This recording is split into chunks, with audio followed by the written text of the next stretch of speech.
Hi guys, I just wanted to make a few comments about the video from Josh Cahill. Now, I've always been a fan of Josh and I've watched all of his material, and I know that he is a airline critic, you could say, in that he will give his assessment of an airline. You know, he's not paid anything to do that. It's not as though he's been sponsored by the airline, so he will give his honest opinion.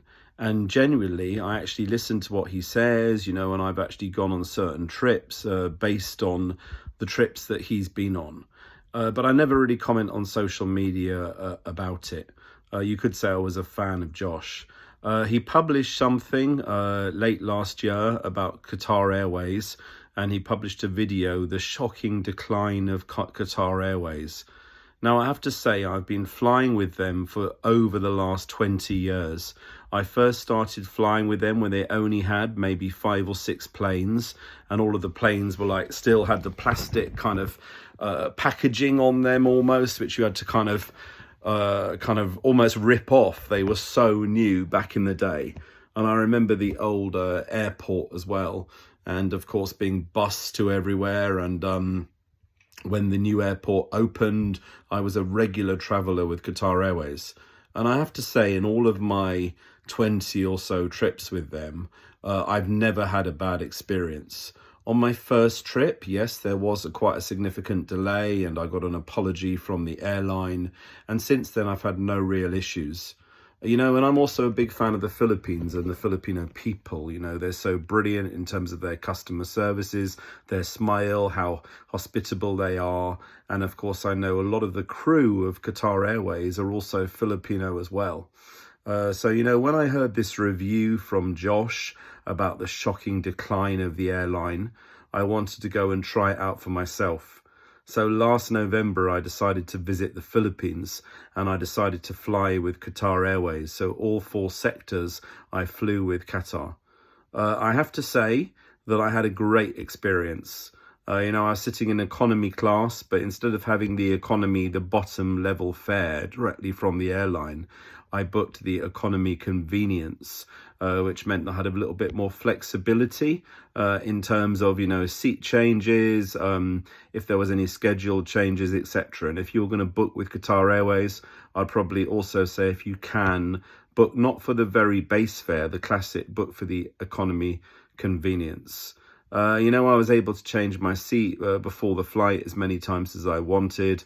And last November, I had a great experience. There were almost nice new planes, at least I'd say 5, 6 years old. But I mean, they all looked in a spectacular condition. They're all really clean and comfortable to fly on.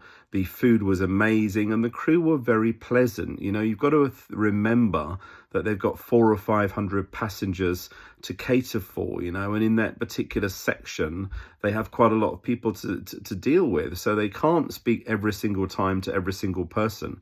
But if you engage in conversation with them, they will be hospitable back to you and friendly to you.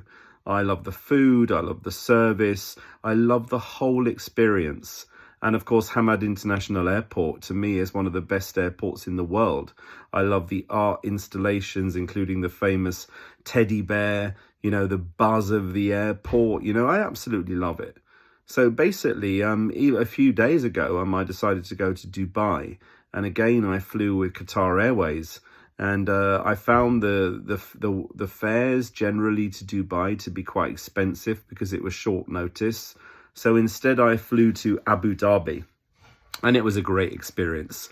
I flew on the 737 MAX 8. Wasn't really sure about that particular plane because I'd never flown with them before.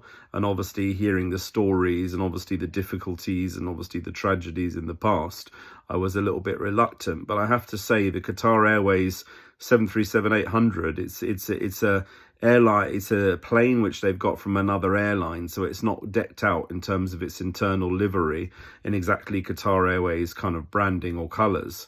But I have to say, it was a comfortable flight, comfortable service, excellent food. And again, on all 4 sectors, from London to Doha and Doha to Abu Dhabi, it was a great experience. I was met by friendly crew and great service. And the same can be said about my trip only a couple of days ago back to the UK. You know, there was, again, friendly crew, great service. You know, my faith has always been good of Qatar Airways, and I've always spoken highly of them. You know, I know some people would go on to say that they're a state-sponsored airline and that they can afford to pay for new planes, etc. That may be the case, but the fact is, the bottom line is, are they providing a good service? And yes, they are. In terms of the airport, the Abu Dhabi International Airport that's recently been named as the Zayed Airport on the 9th, and I actually flew in on the first day that it had been renamed, and I flew back just a couple of days ago. I have to say that's one of the best airports in the world. As we arrived in the airport, there were like these dolphins flying around, these drone dolphins, and they were playing classical music. Everybody I met was friendly, was welcoming. I had a great experience both last November and, of course, only a few days ago with Qatar Airways. And this makes me think that, of course, you know, you could argue that the video from Josh maybe led to some changes. But when I went to the Philippines last November, none of those changes would have had time to have taken effect, and if they'd made any changes at all. But what I can say is I didn't notice any different to my previous flights. They were all a great experience. So well done to Qatar Airways. I have no doubt I'll be flying again with you in the not too distant future. Thank you very much for watching. I do hope to do some airline videos in the future. And I hope you can bear with me while I do that. Thanks, guys.